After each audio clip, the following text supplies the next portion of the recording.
Hey, goeiemôre hierso van 'n lekker yskoue bloem. Dag 3 van ons nasionale kampioenskappe, weermagkampioenskappe. My penmaat Richard. Ek kyk nou net daar, kom die sonnetjie ook 'n bietjie uit.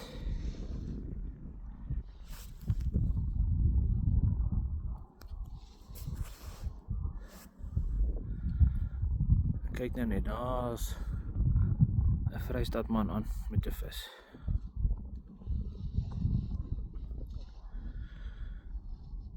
Sien ieder en elke persoon op hierdie oewer mag hulle sakke vol vis vang. En sien ons Hemelse Vader vir die geleentheid om hier te kon wees. Tot die volgende keer. Sien ons mekaar weer. Lekker dag, totsiens.